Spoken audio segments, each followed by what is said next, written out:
भारत के प्रथम राष्ट्रपति कौन थे मालूम है? डॉक्टर राजेंद्र प्रसाद। क्या बात है। डॉक्टर राजेंद्र प्रसाद के पुत्र थे।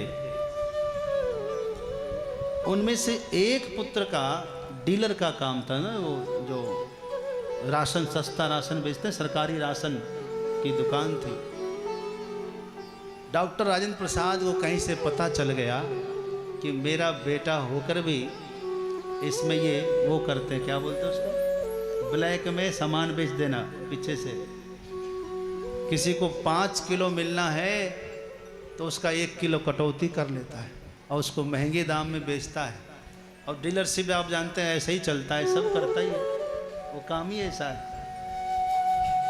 डॉक्टर राजेंद्र प्रसाद वहाँ के नज़दीक के थाने में फ़ोन करते हैं और उसके डीलरशिप को रद्द करवा देते हैं, उस पर मुकदमा कराते स्वयं।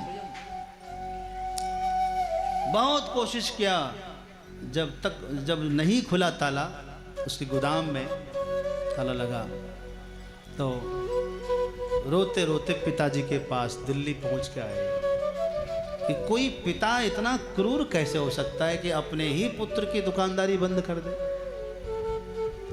रोजी रोटी कैसे चलेगी, आप तो कुछ देते नहीं है। राजेंद्र प्रसाद ने कहा कि सवाल यह नहीं है, मैं कुछ भी दे दूं वो अलग बात है, लेकिन जो भी हो वो ईमानदारी से हो। मैं राष्ट्र का सेवक हूं, मैं देश का सेवक हूं, और मेरा पुत्र होकर कोई इस तरह से चोरी करे, सरकारी धन का दुरुपयोग करे, ये तो नहीं होना चाहिए ना। जाओ, एक नहीं तुम 4 डीलरशिप ले लो, लेकिन वचन दो कि कोई अपराध नहीं होगा। तब खुलवाया। तो कहने का तात्पर्य यह है, आपको भी न्याय प्रिय होना चाहिए। और इसके बाद जो है सृष्टि आगे बढ़ी। मनुष्य शत्रुपा की 3 कन्याएं हुई, आकुति, प्रसूति और देवहूति। और 3 कन्या के बाद कोई पुत्र नहीं हुआ था। बड़ी पुत्री आकुति का विवाह रुचि नामक प्रजापति से कर दिया, एक शर्त पर किया कि इसका जो पहला पुत्र होगा वह आप मुझे देंगे। पहला पुत्र हुआ, शर्त के मुताबिक आकर के प्रदान कर दिया और विधि विधान से उस पुत्र को गोद ले लिया, यानी अपनी पुत्री के पुत्र को गोद लिया। मनु महाराज ने सेवा करने लगे। आप किसी के पुत्र गोद लेकर देखिए, सेवा करके देखिए, घर में ऐसा आशीर्वाद होता है कि आपको भी अपना पुत्र हो जाता है। अब महारानी शतरूपा भी फिर से गर्भवती हुई, एक सुंदर पुत्र हुआ, नाम रखा उत्तानपाद। कुछ दिन के बाद फिर एक पुत्र हुआ, नाम रखा प्रियव्रत। 2 पुत्र हो गए। तो उनके दामाद आए लड़ने के लिए ससुर से कि महाराज, जब कोई पुत्र आपको नहीं था तो आपने हमारा पुत्र ले लिया, लेकिन अब तो आपके पास 2-2 पुत्र हैं, हमारे पास एक भी पुत्र नहीं है। तो महाराज दया करो, हमारा वाला पुत्र हमें वापस कर दो। मनु महाराज ने कहा नहीं, ये नहीं हो सकता। दान किया होगा सामान कहीं वापस होता है? आपने अपने पुत्र को प्रदान कर दिया, हमने गोद ले लिया, अब हम आपको नहीं दे सकते। रोने लगे। ऐसा क्रूर कहीं ससुर होता है? तो बोले एक उपाय है, आप अपनी कन्या का विवाह इस पुत्र से करा दीजिए और इसको घर जमाई बना कर ले जाइए, और कोई उपाय नहीं है। तो ऐसा ही किया। दक्षिणा देवी के साथ यज्ञ महाराज का विवाह कराया और लेकर गए। और यज्ञ महाराज का फिर पुत्र हुआ, जिसका नाम रखा साक्षात धर्म। धर्म की 10 पत्नियां, लेकिन मूर्ति देवी से जुड़वा पुत्र हुए नर और नारायण। उस समय दंभ का पुत्र था, नाम था दंभोद्भव, इसी को सहस्र कवची कहते हैं। 1000 कवच सूर्य से मांग लिया था अपने बदन पर, 1000 कवच, और कहा था कि जो 1000 वर्ष तपस्या करे वह यदि लड़े तब वो हमारा एक कवच तोड़ सके, यदि बलवान हमसे हुआ तो। और जैसे ही एक कवच तोड़े वैसे वो मर जाए, यानी कि जो लड़ेगा वो मरेगा तय था। तो उसमें देवता लोग त्राहिमाम त्राहिमाम करते करते भगवान के पास गए। तो भगवान ने कहा ठीक है, मेरा अवतार हुआ है नर नारायण के रूप में। नर नारायण भगवान बद्री विशाल में तपस्या करते हैं। 1000 वर्ष तपस्या के बाद एक भाई उठते हैं, उनसे युद्ध करते हैं, एक कवच तोड़ करके मूर्छित होकर गिर जाते हैं। दूसरे भाई उठते हैं, अपनी शक्ति से उनको जीवित करके वापस भेज देते, जाओ आप तपस्या करो हम लड़ेंगे। दूसरे भाई लड़ते हैं। ऐसे दोनों भाई बारी बारी से लड़ते लड़ते 999 कवच तोड़ दिए। आखिर को उनको लगा कि अब ये भी तोड़ सकते, तो वो भाग गया, जाके सूर्य लोक में छिप गया। वही कालांतर में द्वापर के अंत में सूर्य के अंश से माता कुंती के गर्भ से प्रथम पुत्र के रूप में जन्म लेता है। उसका नाम आपको पता चल गया होगा, क्या नाम था? करण। हाँ, भगवान भी कम नहीं, वही नर नारायण प्रभु कृष्ण और अर्जुन बन करके आए, उस कवच को भी नहीं छोड़ा। भक्तवत्सल भगवान की जय हो। दूसरी पुत्री देवहूति का विवाह ऋषि कर्दम के साथ किया। इस शर्त पे किया कि एक पुत्र होगा तो मैं सन्यास ले लूंगा। पुत्र नहीं हुआ, 9 कन्या हो गई। चिंतित हो गए, आए थे हरि भजन को ओटन लगे कपास। 9 कन्या, अब क्या करें? ब्रह्मा जी आए, चिंता ना करो, मैं भी अपने 9 पुत्रों को लाया हूं, इन सब को एक एक कन्या दे दो। सबको एक एक कन्या दिया, विवाह करवा दिया। सब चले गए। ब्रह्मा जी ने कहा अब आपके यहाँ पुत्र होगा। तब ठाकुर जी स्वयं माता देवहूति के गर्भ में आते हैं, सिद्धावतार भगवान कपिल के रूप में। बोलिए कपिल भगवान जय हो। कपिल भगवान के आने पर पिताजी ने कहा कि अब मैं सन्यास ले लूं। कपिल भगवान ने कहा सुखम सन्न्यस्यताम। हाँ पिताजी, आप सन्यास ले लीजिए। प्रणाम करके परिक्रमा करके कर्दम मुनि चले गए सन्यास लेने। और एक दिन माता को भगवान कपिल ने उपदेश दिया कि माता, यदि अपना कल्याण चाहती हैं तो सज्जनों का संग करना, धीरे धीरे आपकी सब समस्या हल्की होती चली जाएगी। हाँ, और माता को सज्जनों की पहचान बताई, संतों की पहचान बताई और भक्तों की महिमा बताई, सत्संग सुनाया। और भगवान कपिल ने माता देवहूति को तत्व ज्ञान का उपदेश दिया। आखिर में तत्व ज्ञान का उपदेश और दुनिया के लिए सांख्य शास्त्र दिया। सांख्य शास्त्र जग कह दियो, मात ही दियो स्वरूप। आदि देव देवहूति सुत, गंगा सागर भू। भगवान आदिदेव गंगा सागर में जाकर विराजमान हुए। हम लोग गंगा सागर के दर्शन किए। उसके बाद माता को भी तत्व ज्ञान हो गया, मोक्ष हो गया। माता सबसे छोटी पुत्री का नाम था आकुति, देवहूति और प्रसूति। प्रसूति का विवाह दक्ष प्रजापति से किया, जिनकी पुत्री का नाम था सती। सबसे छोटी पुत्री का नाम सती है, साक्षात जगदम्बा है, दक्ष के घर में प्रकट हुई है। और माता सती का विवाह शिवजी से होता है। यह विवाह मैं अक्सर कहता हूँ बेमेल विवाह था, मेल नहीं मिल रहा था। बाबा का नाम है भोलानाथ, लेकिन सती तो दक्ष की पुत्री है, हर बात पर प्रश्न करती है। और एक बार राम जी के दर्शन कराए, माता सती ने राम जी पर संदेह किया, शिव जी के समझाने पर भी न समझी, परीक्षा लेने गई, सीता जी का रूप धारण किया तो शिव जी ने कहा कि अब तो मैं पति रूप में नहीं मिलूंगा। कैलाश लेकर गए तो शिव जी ने सन्मुख शंकर आसन दिलना, सामने बिठाया, बगल में नहीं। समझ गई। दक्ष प्रजापति ने यज्ञ किया, शिव जी को निमंत्रण नहीं दिया, माता सती वहां गई, शिव जी का अपमान सह न सके और योगाग्नि में अपने शरीर का अंत कर दिया। बाद में शिव जी के भेजे हुए वीरभद्र आए, यज्ञ विध्वंस हुआ, सब देवता प्रार्थना करके शिव जी को बुला कर लाए और शिव जी ने कहा ठीक है भाई, सबका कल्याण है तो कर लो। दक्ष को जीवित किया, दक्ष का सिर तो जल चुका था, वहीं बकरे का सिर था उसको लगाकर जीवंत कर दिया।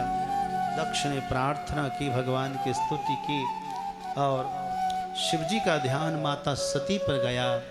सब लोगों से कहा तुम लोग यज्ञ करो, और हा सती करके शिव जी आकाश में चले गए और कामाख्या में जाकर भगवान शिव समाधि लगा दिए, साधना में लग गए। ध्यान में माता सती प्रकट होती है तो कहते शिव जी ने कहा कि देवी प्रकट हो जाओ। माँ ने कहा अब मैं 2 रूप में आऊँगी, क्योंकि आप मेरे मृत शव के साथ इतना प्रेम करते, मुझे आपने सिर पर लेकर नृत्य किया, अब मैं एक रूप में आपके सिर पर रहना चाहती हूँ। तो प्रथम सती का अवतार गंगा के रूप में होता है हिमालय के घर में, और गंगा को लेकर ब्रह्मा जी स्वर्ग गए शिव जी के साथ विवाह कराने के लिए। लेकिन माता मैना को बड़ा बुरा लगा कि बच्ची को हमने छोटे से पालन पोषण किया, विवाह का वक्त हुआ तो स्वर्ग चले गई हमें छोड़ करके। मैं श्राप देती हूँ, जैसे आज मेरे आंसू धरती पर बहते हैं वैसे तुम्हें भी धरती पर बहना होगा। माता मैना के श्राप से गंगा मैया को पिघलना पड़ा। शिव जी को बुलाया गया था स्वर्ग में, और जब भक्ति संगीत चल रहा था और शिव जी गायन कर रहे थे, उसी गीत के प्रभाव से माता गंगा पिघल कर पानी हो गए। ब्रह्मा जी ने कमंडल पर धारण किया, कालांतर में वही जो है भगीरथ की तपस्या से धरती पर आए तो शिव जी ने जटा में स्थान दे दिया उसको। आज भी गंगा शिव जी के शीश पर रहती है। और भक्त लोग हर हर गौरी नहीं कहते, हर हर गंगे कहते हैं। कहते कि नहीं कहते? हर हर गंगे, हर हर गंगे। गंगा जल ही शिव जी पर चढ़ता है।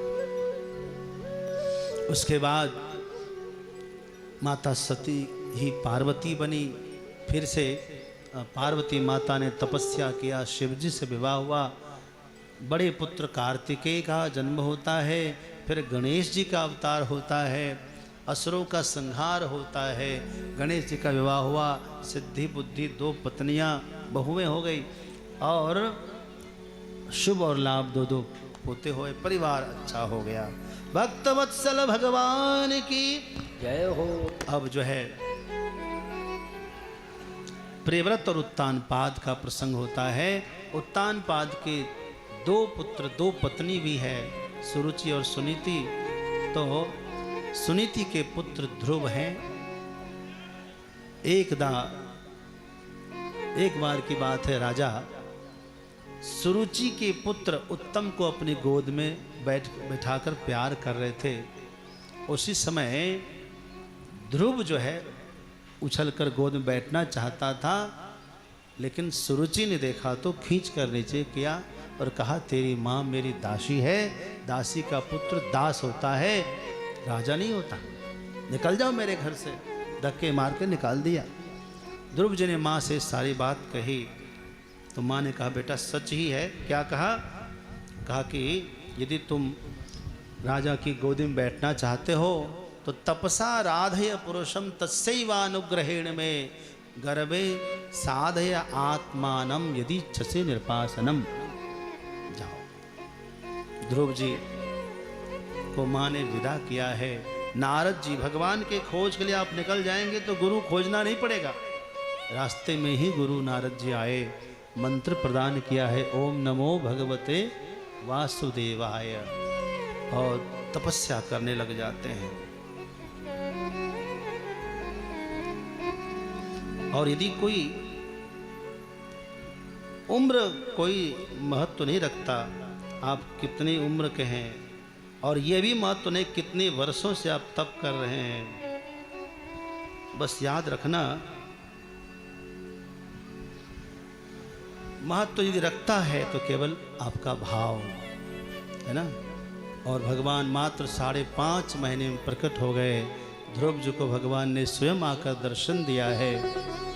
ध्रुव जी ने स्तुति नहीं कर पा रहे थे, भगवान अपना पांचजन्य शंख गाल में स्पर्श कराते हैं, पस्पर्श बालम कृपया कपोले, और उसके बाद ध्रुव जी के इंद्रिय चेतना युक्त होती है और स्तुति करते हैं। योऽन्त प्रविश्य मम वाचमिमां प्रसुप्तां संजीवयत्यखिल शक्तिधर सुधाम्ना अन्याश्च हस्तचरणो श्रवणत्वगादि प्राणान् नमो भगवते पुरुषाय तुभ्यम्। भगवान बड़े प्रसन्न होते हैं, ध्रुव जी को 36,000 वर्ष का राज देते हैं और आशीर्वाद देते। ध्रुव ने कहा कि मैं तो आपके पास आना चाहता हूँ, आपके दर्शन हमेशा करना चाहता हूँ। कहा उसके बाद आ जाना। बोले आपको देखकर मेरी इच्छा खत्म हो गई। बेटा तुम्हारी इच्छा खत्म हो गई, मेरी इच्छा थोड़ी खत्म हो गई। जो मन में रख करके आप भजन शुरू करेंगे, भगवान पहले उन सब को पूर्ति करेंगे। इस प्रकार ध्रुव जी राज करते हैं। अंत में अपने पुत्र उत्कल को राज सौंप करके हरिद्वार में जाकर भजन करते हैं। भगवान के धाम से विमान आता है, ध्रुव जी विमान में बैठ करके सुधाम पधारते हैं। बोलिए ध्रुव जी महाराज की जय हो, भक्त वत्सल भगवान की जय हो। आप कुछ सूचना सुनिए। हमारे संजय भैया जी हैं, इनका भी उद्बोधन सुनिए। उसके बाद नृसिंह भगवान का प्रसंग सुन करके फिर आप जाएंगे अपने स्थान पर। बोली भक्त वत्सल भगवान की, 12 भगवान की, गंगा मैया की जय जय श्री राधे। जिन भक्तों की गाड़ी भोजनालय के पास में है या गेट के सामने है, वो गाड़ी अपनी हटा लें वहाँ से, क्योंकि अभी भोजन प्रसाद यज्ञशाला में भोजनशाला में पहुँचेगा। सभी लोग अपनी गाड़ी हटा लें। अभी आप सभी भक्त परम पूज्य श्री श्री 1008 कैलाश मठ पीठाधीश्वर पूज्यपाद महामंडलेश्वर स्वामी आशुतोषानंद गिरी जी महाराज के मुखारविंद द्वारा भगवान की पतित पावनी कथा श्रीमद् भागवत कथा का रसपान कर रहे थे। तो एक बार जोरदार तालियों से पूज्य गुरुदेव भगवान का स्वागत हो जाए, वंदन हो जाए, जो हम सब भक्तों को इतनी सुंदर कथा का रसपान करा रहे हैं। आज कथा का 3य दिवस है और कल कथा का 4th दिवस है। तो कल तो यहाँ पर हम सब लोग नंद घर आनंद भयो जय कन्हैया, कल सभी लोग यहाँ पर नंदोत्सव मनाएंगे। बड़ी धूमधाम से हम सब लोग नंद महोत्सव मनाएंगे। जैसा कि मैं आप सब भक्तों को हर रोज बता रहा हूँ और आज भी बता रहा हूँ कि पूज्य गुरुदेव भगवान के द्वारा बहुत सी सेवाएं, बहुत से प्रकल्प चल रहे हैं। जिन सेवाओं में अन्न क्षेत्र, गुरुकुल और गौ सेवा, और उन्हीं सेवाओं के अंतर्गत अभी श्री धाम वृंदावन में श्री गोपेश्वर कैलाश मठ आश्रम का निर्माण हो रहा है। तो जो भक्त ब्रजवास करना चाहते हैं, वृंदावन वास करना चाहते हैं, उन सभी भक्तों के लिए बहुत सुनहरा मौका है। तो क्यों ना आओ करें हम ब्रजवास पूज्य गुरुदेव भगवान के सानिध्य में। बहुत सुंदर, अभी 29 जनवरी को श्रीधाम वृंदावन में आश्रम का प्रथम लेंटर कार्य संपन्न हुआ है और द्वितीय लेंटर का कार्य चल रहा है। बहुत ही शीघ्र वो भी लेंटर पड़ने वाला है। तो जो भक्त हमारी इस संस्था से, हमारे इस ट्रस्ट से जुड़ना चाहते हैं या अपनी सेवा प्रदान करना चाहते हैं या हमारे ट्रस्ट के बारे में जानकारी प्राप्त करना चाहते हैं, तो आप सादर आमंत्रित हैं। हमारे टीवी स्क्रीन पर, हमारे यूट्यूब स्क्रीन पर हमारी संस्था के नंबर दिए गए हैं। उन नंबरों पर फोन करके आप अपनी जानकारी प्राप्त कर सकते हैं और हमारे ट्रस्ट से जुड़ सकते हैं। यदि आप सेवा प्रदान करना चाहते हैं, चाहे वो सीमेंट सेवा हो, चाहे वो बालू सेवा हो, चाहे वो ईंट सेवा हो, किसी भी प्रकार की सेवा आप प्रदान करना चाहते हैं, आप सादर आमंत्रित हैं। यदि आप 108 ईंट, 1 बोरी सीमेंट की सेवा प्रदान करना चाहते हैं, मात्र एक छोटी सी राशि 1100 रुपए की राशि देकर के आप ये पुण्य कार्य अर्जित कर सकते हैं। यदि आप भूमि दान करना चाहते हैं, श्रीधाम वृंदावन में 1 पग भूमि 11,000 रुपए, 2 पग भूमि 21,000 रुपए की सेवा प्रदान करके आप भूमि दान का लाभ ले सकते हैं। उसी आश्रम के अंतर्गत दिव्य और भव्य श्री गोपेश्वर महादेव के मंदिर का भी निर्माण हो रहा है। तो जो भक्त मंदिर के निर्माण में अपना सहयोग प्रदान करना चाहते हैं, मात्र 1 लाख रुपए की सेवा प्रदान करके उस पवित्र पावन मंदिर के निर्माण में अपना सहयोग प्रदान कर सकते हैं। यदि आप उस मंदिर के कार्य में 1 लाख रुपए की सेवा प्रदान करते हैं, तो आपको हमारे ट्रस्ट का मेंबर सदस्य बनाया जाएगा और पूज्य गुरुदेव भगवान के द्वारा आपको प्रशस्ति पत्र भी दिया जाएगा। यदि आप अपने माता पिता के नाम उसी आश्रम में अपने पितरों के नाम कमरा बनवाना चाहते हैं, तो आप सादर आमंत्रित हैं। मात्र 5 लाख रुपए की सेवा प्रदान करके आप सुंदर कमरे का निर्माण करवा सकते हैं। यह कमरा 12 बाई 22 का होगा। Attach latrine bathroom, AC, double bed और सभी सुविधाओं से युक्त एक छोटे से रसोई घर के साथ में आपको उपलब्ध कराया जाएगा, ताकि साधक वहां रह करके अपनी साधना करें, भजन करें, नित्य ठाकुर जी के दर्शन करें। तो जो भी भक्त आप सेवा प्रदान करना चाहते हैं, सादर आमंत्रित हैं। जो भक्त टीवी चैनल के माध्यम से, सत्संग टीवी चैनल के माध्यम से या यूट्यूब चैनल के माध्यम से श्रवण कर रहे हैं, अपनी सेवा प्रदान करना चाहते हैं, तो हमारी संस्था के ट्रस्ट के नंबर स्क्रीन पर दिए गए हैं। उन पे आप फोन करके अपना अपना नाम लिखवा सकते हैं, ताकि हम इस पवित्र भूमि, इस पवित्र मंच के माध्यम से आपके नाम की घोषणा कर सकें। आपके द्वारा दी गई सेवा पेटीएम, गूगल पे, फोन पे, चेक द्वारा सभी प्रकार से आपकी सेवाएं मान्य हैं। और आप अपनी सेवा प्रदान करते हो तो उसकी रसीद आप अवश्य प्राप्त करें। यह रसीद ATG के अंतर्गत होगी। आपको आयकर विभाग, टैक्स विभाग में छूट मिलेगी। कुछ भक्तों ने टीवी चैनल के माध्यम से अपनी सेवा प्रदान की है, मैं उनके नाम लेना चाहूंगा। और कुछ भक्त यहाँ पर विराजमान हैं, वो आकर के मंच से गुरुदेव भगवान से आशीर्वाद प्राप्त करें। हमारी कलोल गुजरात से पधारी अलकाबेन मनोज भाई प्रजापति, इन्होंने मंदिर के निर्माण के लिए 1 लाख रुपए की सेवा प्रदान की है। एक बार जोरदार ताली स्वागत करें। तो मैं अलकाबेन मनोज भाई प्रजापति से अनुग्रह करूंगा, कृपया मंच पधारें और पूज्य गुरुदेव भगवान से मोमेंटो प्राप्त करें। शीघ्र पधारें, विलंब ना करें आप लोग।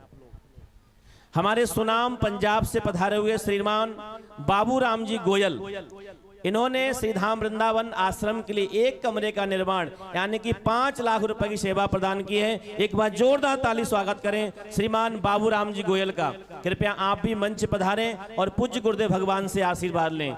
जिन भक्तों का मैं नाम ले रहा हूं, आप विलंब ना करें, शीघ्र पधारें, क्योंकि अभी हमारे मध्य में संजय भैया जी विराजमान हैं, उनका भी आशीर्वचन होना है और अभी कथा भी शेष है। विलंब ना करें, शीघ्र पधारें श्रीमान बाबू राम जी गोयल। ग्वालियर मध्य प्रदेश से पधारे हमारे श्रीमान अनिल किशोर जी वाजपेयी, उनकी धर्मपत्नी नीता वाजपेयी, इन्होंने भी श्रीधाम वृंदावन आश्रम के लिए 5 लाख रुपए की सेवा प्रदान की है। एक बार जोरदार ताली स्वागत करें। आप सब भक्त, हमारे भक्तों का बहुत बहुत साधुवाद है, बहुत बहुत धन्यवाद है। विलंब ना करें, आप शीघ्र पधारें।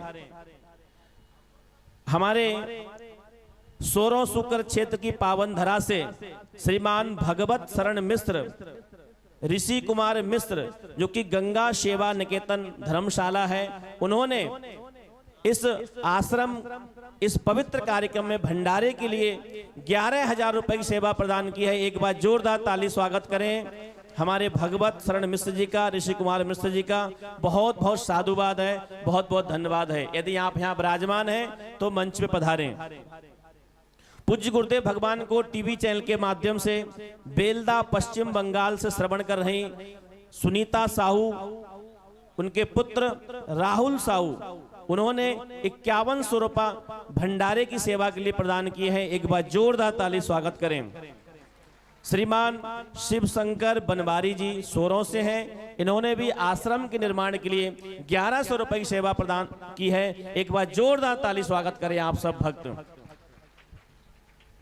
और हमारे श्रीमान उमेश चंद्र बहोरे जी, पत्नी श्रीमती प्रमोद शर्मा, जो आज के यजमान है, इन्होंने भी इस भंडारे के लिए 11,000 रुपए की सेवा प्रदान की है। एक बार जोरदार ताली स्वागत करें। यदि हमारे उमेश चंद्र बहोरे जी यहाँ पर विराजमान हैं तो आप मंच पर आएं, गुरुदेव भगवान से आशीर्वाद लें। श्रीमान उमेश चंद्र बहोरे जी, बहुत बहुत साधुवाद है। जो यहाँ पर भंडारा चल रहा है, अन्न क्षेत्र चल रहा है, उसमें भी आप अपना अपना सहयोग प्रदान कर सकते हैं।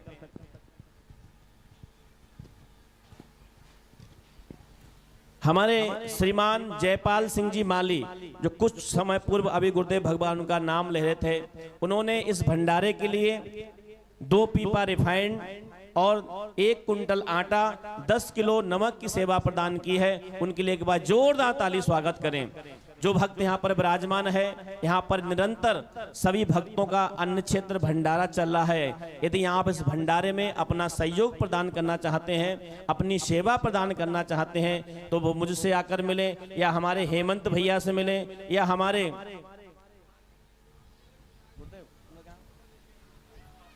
हेमंत भैया से आके मिले, या फिर हमारे जो भारद्वाज भैया हैं उनसे आकर के मिले,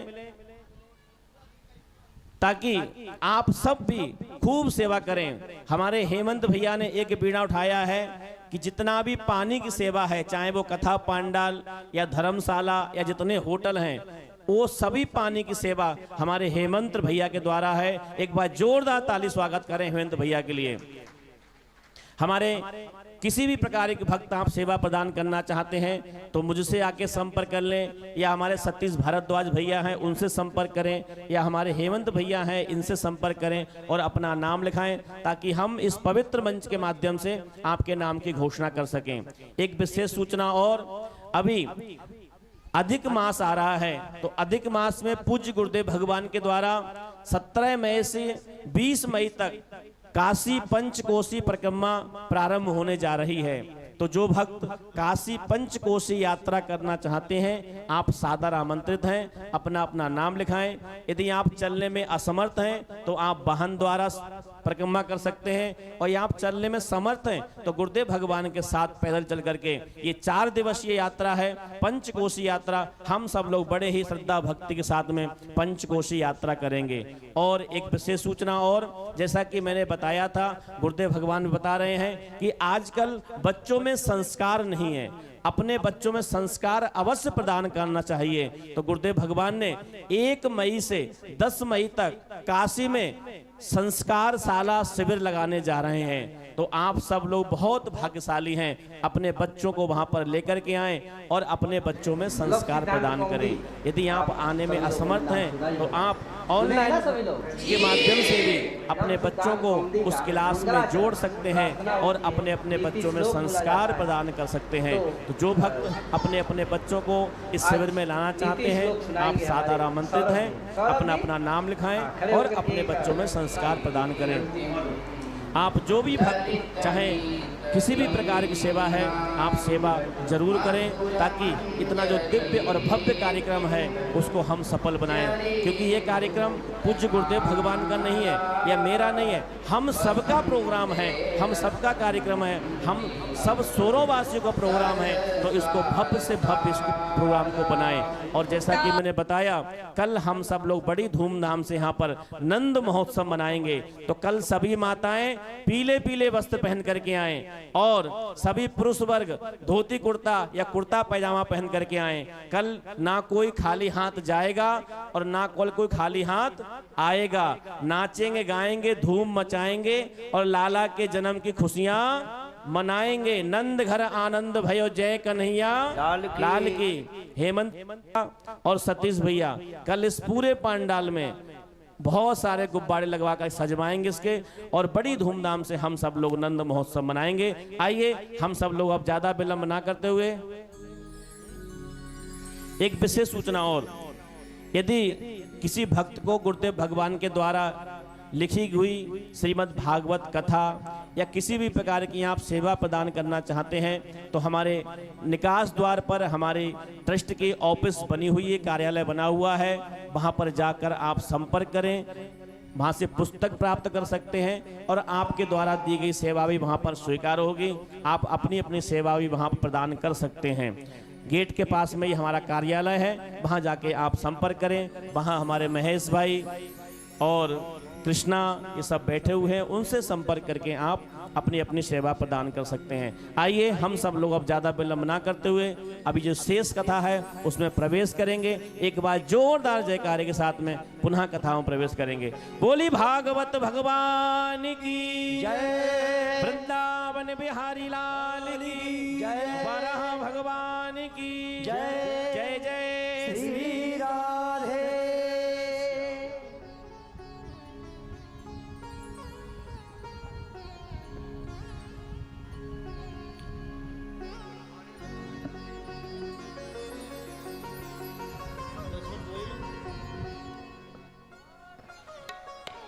लव सिद्धांत कौमुदी आप सभी लोगों ने नाम सुना ही होगा, सुने हैं ना सभी लोग जी। लव सिद्धांत कौमुदी का मंगलाचरण प्रार्थना होती है, नीति श्लोक बोला जाता है। थे जो सारी सेवाएं, सेवा से ही सब कुछ होता है, तो अपना अपना जो अमूल्य योगदान है, अपने अपना जो आपने कहा था कि हम उठाएंगे लठिया, वो लठिया उठाने का समय है। आप लोग अवश्य करें ताकि यह सब कार्य निर्विघ्न रूप से होता रहे। श्रीधाम वृंदावन में जो आश्रम बन रहा है, सौरवासियों ने उसके भूमि पूजन में, भूमि खरीदने में भी बड़ा योगदान किया है। तो आप लोगों ने शुरू से ही योगदान किया है। जिन्होंने भूमि दान में योगदान करके पुण्य लाभ लिया है, वो सोचे कि अब बनेगा कैसे, इसलिए उनको फिर से तैयार होना चाहिए। जल्दी से जल्दी वो बन जाए। और उसके बाद हमारे सतीश भाई का कहना था कि सोरों में आप एक बड़ा सा बनाइए। तो मेरा वहाँ का दूसरा प्रोजेक्ट जो है हमारा सोरो का फोकस रहेगा। मैं वचन देता हूँ, आप जैसा कहेंगे, 4 मंजिला, 5 मंजिला, 6 मंजिला, जैसा कहेंगे वैसा आश्रम बनाऊंगा यहाँ। क्योंकि जब हम समष्टि में हैं, जब हम सब एक साथ मिलकर कोई काम करते हैं, वो काम छोटा नहीं होता है। आपको बता दें, जब वृंदावन में भूमि पूजन कर रहे थे, पूज्य स्वामी गुरु शरणानंद जी महाराज ने मुझे कहा कि बेटा, अपने पूर्वजों की मान सम्मान उनका रखना, छोटा आश्रम नहीं बनाना, बनाना तो बड़ा ही बनाना। क्योंकि उन्होंने देखा था कि सुकर क्षेत्र सौरो हमारा कितना विशाल है, कितना महान है, और वैसे ही काशी कैलाश मठ का आपने देखा ही, तो वैसे ही बनाना। तो हम लोग जो भी कर रहे हैं, बड़ा कर रहे हैं, तो आपका दिल भी बड़ा होना चाहिए, इतना छोटा नहीं करना, है ना। देने वाले तो प्रभु हैं, वो जब दे ही रहे हैं तो आप क्यों कंजूसी कर रहे हैं? आप भी दिल खोल कर दान करो। जैसे जैसे दान करेंगे वैसे वैसे धन आता है। जैसे कुएं से जल निकालने पर जल कम नहीं होता, वैसे ही दान करने पर धन कम नहीं होता, वह भी स्रोत है। लक्ष्मी भगवान की पत्नी है। भगवान के कार्य में जब आप उनको लगाते हैं तो लक्ष्मी जी प्रसन्न होकर फिर आपके पास आती है, फिर आपके पास आती है। ये होता है। हाँ,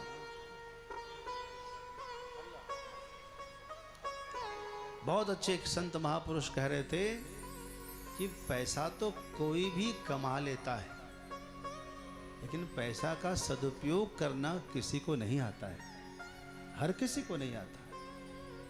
तो लक्ष्मी प्रसन्न कब होती? जब उसको उसके पति में लगाएंगे।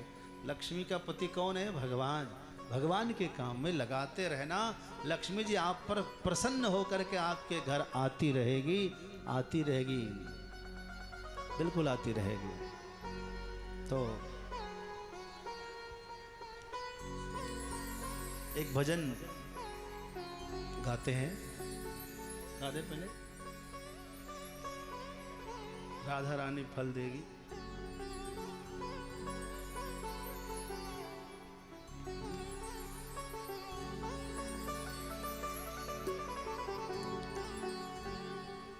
राधा रानी फल देगी, आज नहीं तो कल देगी। मेरी राधा रानी फल देगी, आज नहीं तो कल देगी। राधा रानी फल देगी, आज नहीं तो कल देगी। ओ मेरी राधा रानी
सब राधे की माया है, किस्मत तेरी बदल देगी।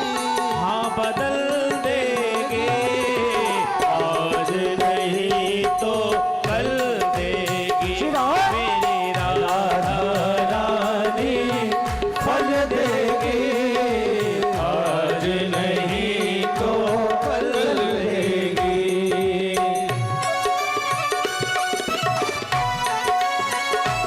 राधे राधे।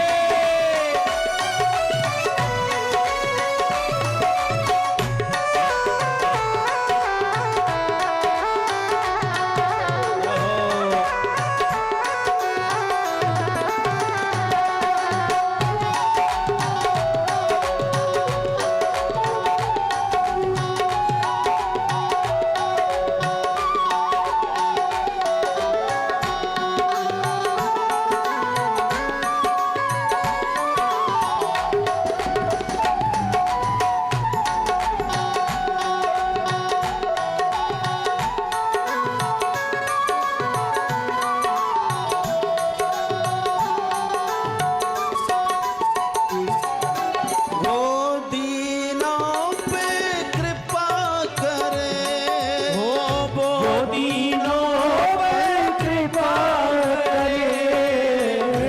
मन तू काहे को डरे।